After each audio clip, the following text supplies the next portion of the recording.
Welcome. Nara Chandrababu Naidu గారు, గౌరవ ముఖ్యమంత్రి నారా చంద్రబాబు నాయుడు గారు గతంలో చాలాసార్లు ప్రసంగం ఇచ్చిన ప్రతిసారి కూడా పాస్టర్ ప్రవీణ్ తాగి చనిపోయాడు, తాక్కుంటూ చనిపోయాడు, సీసీ కెమెరాలు ఉన్నాయి, ఫుటేజ్ ఉన్నాయి అని గతంలో చెప్పి ఈ మధ్యలో మాట్లాడకుండా మళ్ళీ ఒక 2 days క్రితం మళ్ళీ పాస్టర్ ప్రవీణ్ గారికి సంబంధించి లేవనెత్తారు. అఫ్కోర్స్ కొన్ని క్రైమ్స్ అక్కడక్కడ జరిగినటువంటి గొడవల్లో ఇది కూడా ఇంక్లూడ్ చేశారనమాట. రీసెంట్గా పాస్టర్ అభినయ్ దర్శన్ అతని విషయం కూడా ప్రస్తావనలోకి తీసుకొచ్చి, చూడండి ఒక పాస్టర్ డ్రామా ఆడాడు అని చెప్పేసి దాన్ని స్పెసిఫిక్గా దాన్ని హైలైట్ చేయడానికి ట్రై చేశారు. అంటే ఇప్పుడు నారా చంద్రబాబు నాయుడు గారు ఒక 40 years ఎక్స్పీరియన్స్ ఉన్నటువంటి పొలిటీషియన్ ఎవరో రాసిస్తే గుడ్డిగా చదువుతాడని నేను అనుకోవట్లే. తను ఒకసారి ముందుగానే చదువుకొని దాంట్లో ఎడిషన్స్ డిలీషన్స్ కానీ ఏమన్నా ఉంటే అతను చేసుకుంటాడని నేనైతే అనుకుంటున్నా ముఖ్యమంత్రి. ఎందుకంటే 40 years ఎక్స్పీరియన్స్ ఉంది కాబట్టి ప్రసంగాల్లో ఒక్కొక్క చిన్న మాట కూడా రాజకీయాల్లో దుమారం లేపుతాయి. కాబట్టి ఎవరో రాసిస్తే, ఎవరో ఐఏఎస్ ఆఫీసరు లేదా అక్కడ ఉన్న వాళ్ళు లేదంటే పొలిటికల్ స్ట్రాటజిస్ట్ అసలు ఉన్నారా లేదా, ఈయనే రాసుకుంటాడా కూర్చొని అనేది మనకేది తెలియదు. బట్ ప్రతిసారి స్పెసిఫికల్గా పాస్టర్ ప్రవీణ్ యొక్క ఇన్సిడెంట్ని రైజ్ చేయడానికి ఈ వెనక స్ట్రాటజీ ఏంటి, ఉద్దేశం ఏంటి అనేది it's so surprising. Pastor Praveen అనే వ్యక్తిని దారుణంగా చంపేశారని చాలామంది నమ్ముతున్నారు. అతను చంపేశారని చాలామంది నమ్ముతున్నారు. సరే, అది కాదు, యాక్సిడెంట్ నమ్మించడానికి తపన పడుతున్నారా లేకపోతే కష్టపడుతున్నారా నాకైతే తెలియదు. సీసీ కెమెరాలు ఉన్నాయి కాబట్టి సీసీ కెమెరాల్లో ముఖం కనబడని చంద్రబాబు నాయుడు గారు అన్నారు, సీసీ కెమెరాలు వరుసను ఉన్నాయి, చూపించాము, కావాలంటే చూసుకోండి అని అన్నారు తప్ప ఏ కెమెరా కూడా ముఖం కనబడని కెమెరాలో ఒక వ్యక్తిని చూపించి ఇతనే ప్రవీణ్ అని చెప్పి ప్రజలను నమ్మించారు. టైం ల్యాప్స్ ఉంది. సో ఈ 3 గంటలు అతను విజయవాడలో ఏం చేశాడంటే పార్కులో పడుకున్నారన్నారు. 3 గంటలు విజయవాడ పార్కులో పడుకున్నారని చెప్పారు. But there are many things that నేను ఎక్కడైతే ఉంటానో ఎల్బీ నగర్ నుంచి అతను వెళ్ళాడని చెప్పారు. యాక్చువల్గా ఎల్బీ నగర్ నుంచి పోలేదు. పాస్టర్ ప్రవీణ్ వెళ్ళింది నాగోల్ నుంచి హయత్ నగర్ మధ్యలో, నాగోలు నుండి హయత్ నగర్ మధ్యలో ఒక అడవి ప్రాంతంలో నుంచి ట్రావెల్ చేశాడు 2 kilometers. మీకు ఇది తెలియని విషయం ఏంటంటే, సర్ప్రైజింగ్ విషయం ఏంటంటే, పాస్టర్ ప్రవీణ్ ఉప్పల్ నుంచి నాగోల్ నుంచి మెయిన్ రోడ్డు మీద వెళ్ళలే. అతను నాగోల్ నుండి మధ్యలో బండ్లగూడ, 30 అన్నారు, నాగోల్ ఇంజనీరింగ్ కాలేజ్, కుంట్లూరు, పెదంబరపేటకి ఒక రోడ్డు ఉంది.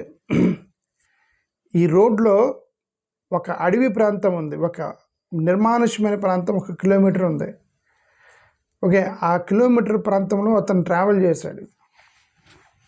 ఓకే, ఈ ఇన్ఫర్మేషన్ చాలు మీకు. నేనేమంటానంటే, సరే అది ఏమైనా సరే మేమనేది ఏంటంటే, ఒక ముఖ్యమంత్రి గారు పదే పాస్టర్ ప్రవీణ్ గారికి సంబంధించిన దాన్ని ప్రస్తావించడంలో ఏంటి ఉద్దేశం ఏంటి మాకైతే తెలియదు. సరే, అది యాక్సిడెంట్ అని నమ్మించడానికి ప్రయత్నం చేస్తున్నారు అని అనుకుందాం. సరే, వదిలేయండి, పాస్టర్ ప్రవీణ్ వదిలేయండి. ఇతను అభినయ్ దర్శన్ది మళ్ళీ లిస్ట్ చేశారు నిన్న. చూడండి, పాస్టర్ అభినయ్ దర్శన్ డ్రామా ఆడితే మేబీ బహుశా ఇవన్నీ కూడా ఎందుకు చెప్పారంటే ముఖ్యమంత్రి గారు వైఎస్ఆర్సీపీకి అటాచ్ చేయటం, ఇవన్నీ కూడా వైఎస్ఆర్సీపీ క్రైమ్స్ అని తన అపోనెంట్ మీద అటాచ్ చేయడానికి ట్రై చేశారు. ఇప్పుడు ఇవే క్రైమ్స్ గతంలో, ఇప్పుడు అభినయ్ దర్శన్ డ్రామా ఆడాడు అనుకోండి,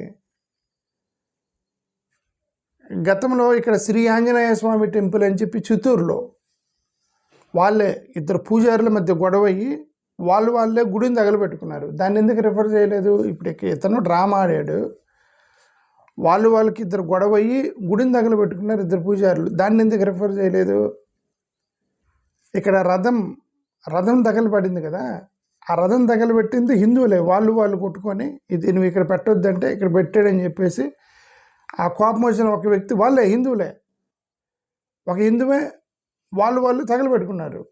దాన్ని ఎందుకు రిఫర్ చేయలేదు? ఇప్పుడు ఇంతవరకు జరిగినటువంటి టెంపుల్ డిమాలిషన్స్, టెంపుల్స్ తగలబెట్టారు కదా, ఈ టెంపుల్ తగలబెట్టినటువంటి దాంట్లో కూడా క్రిస్టియన్ కానీ ముస్లింని కానీ అరెస్ట్ చేయలే. ఆంధ్రప్రదేశ్లో వీళ్ళు అంటున్నారు కదా దేవాలయాలను పడగొట్టారు అని చెప్పి చెప్తున్నారు కదా. ఒక్క దేవాలయం పడగొట్టిన దాంట్లో కూడా ముస్లిం కానీ క్రిస్టియన్ కానీ ఇన్వాల్వ్ అవ్వాల. మరి ఎవరు పడగొట్టారు? సో ఇక్కడ పాస్టర్స్ని స్పెసిఫిక్గా ఇదిగో పాస్టర్ల చేత డ్రామా ఆడిస్తున్నారని చెప్పేసి రిలీజియస్ ట్రిగర్ చేయటం వల్ల ఆ పొలిటికల్ స్ట్రాటజీ ఏంటి? మెజారిటీ అయినటువంటి హిందూ ఓట్ బ్యాంక్ని మన వైపుకి తిప్పుకోవాలి, క్రిస్టియన్స్ని జగన్ వైపుకి నెట్టి హిందూ ఓట్ బ్యాంక్ని మన వైపుకి తిప్పుకోవాలనేటువంటి స్ట్రాటజీ చంద్రబాబు నాయుడు గారిది. ఈ మధ్యలో వెంకటేశ్వర స్వామి గురించి మాట్లాడుతున్నాడు. అంటే వెంకటేశ్వర స్వామి గారి దయవల్లే నేను ఎప్పుడు ఆయన చేయను, అది వాళ్ళు అయితే ఇది చేస్తున్నారు అంటే క్లియర్గా హిందుత్వ పాలిటిక్స్లోకి దిగడానికి ఒకటైతే అర్థమవుతుంది. నారా చంద్రబాబు నాయుడు గారు క్లియర్గా హిందుత్వ పాలిటిక్స్లోకి దిగారు. అది చాలా సెక్యులర్గా ఉండే పొలిటికల్ పార్టీ. మరి ఈ లైన్ ఆఫ్ ప్రసంగాలు ఎవరు రాసిస్తున్నారు? ఆయనే రాసుకుంటున్నాడా? మనకైతే తెలియదు. వాట్ ఎవర్, నేను అనేది ఏంటంటే క్రైమ్స్ని లిస్ట్ చేయటంలో మీరు అందరూ ఈక్వల్గా మేము ఈక్వాలిటీ గురించి మాట్లాడుతున్నాం. ఆర్టికల్ 14 ఈక్వాలిటీ గురించి మాట్లాడుతున్నామండి. ఆర్టికల్ 14 అందరూ సమానమే. ఒక పాస్టర్ డ్రామా ఆడాడు అనుకోండి, అక్కడ ఒక పాస్టర్ డ్రామా ఆడాడు, ఇదే డ్రామా అక్కడ ఇద్దరు పూజారులు ఆడారు, అక్కడ శ్రీ ఆంజనేయ స్వామి తగలబెట్టుకున్నారు, వాళ్ళిద్దరు కోపం వచ్చాయి, అక్కడ రథం తగలబెట్టుకున్నారు, వాళ్ళ కోపం. దాన్ని రిఫర్ చేయకుండా దీన్ని మాత్రం రిఫర్ చేయొచ్చు. ఇన్ఈక్వాలిటీ, డిస్క్రిమినేషన్ కదా అది. ఓకే సరే, ప్రవీణ్ అంటే అది గొడవ అయింది, కొంతమంది మర్డర్ అంటున్నారు, ఆయన యాక్సిడెంట్ అంటున్నారు. సో ప్రభుత్వం చెడ్డ పేరు వచ్చిందని రిఫర్ చేస్తున్నాడు అనుకోండి. ఎలాగో వైఎస్ఆర్సీపీ సోషల్ మీడియా గొడవ చేసింది కాబట్టి అప్పుడు ఇనిషియల్గా వైఎస్ఆర్సీపీ సోషల్ మీడియా గొడవ చేసింది. But when they know the fact, ఏం జరిగిందని వాళ్ళు తెలిసినాక వాళ్ళు సైలెంట్ అయ్యారు వైఎస్ఆర్సీపీ కూడా. బట్ అయినా సరే ప్రతిసారి వైఎస్ఆర్సీపీ నడతానికి ట్రై చేస్తున్నాడు చంద్రబాబు నాయుడు గారు, దాన్ని అటాచ్ చేయడానికి ట్రై చేస్తున్నాడు. అంటే clearly we can understand maybe TDP is moving towards Hindutva politics. హిందుత్వ రాజకీయంలోకి తెలుగుదేశం పార్టీ మూవ్ అవుతుందంటే ఇంతకంటే నిదర్శనం లేదు. పాస్టర్లకు డబ్బులు వేస్తున్నారు. మా ఏమంటారు, ఇప్పుడు అక్కడ ఏమంటారు ఆకువీడులో జరిగిన ఇన్సిడెంట్లో కూడా సరే ఆకువీడులు అంటే ఒక ఎమ్మెల్యే ఎదురు తిరిగాడు అనుకోండి.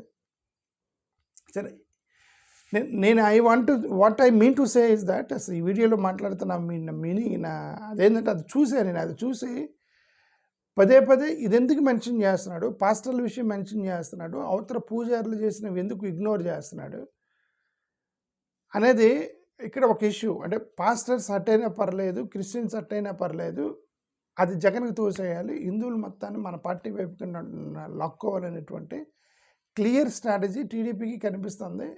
నాకు ఒకటైతే అర్థమైంది. But what we want to convey the people is that భారతదేశము ఈ హిందూ దేశంలో అంటే హిందూ దేశం అంటే ఇండియన్ సొసైటీ, నాట్ హిందూ మతం. కోట్లు చెప్పే హిందూ మతం అంటే లైఫ్ స్టైల్ అని. ఓకే, ఈ యొక్క హిందూ మతంలో వీళ్ళందరూ కూడా చాలా సస్యశ్యామలుగా బ్రదర్లీహుడ్గా కలిసి ఉండేటువంటి సొసైటీ ఇదంతా. హిందువులు, ముస్లిమ్స్, క్రిస్టియన్స్ వీళ్ళందరూ కలిసి ఉండే సొసైటీ.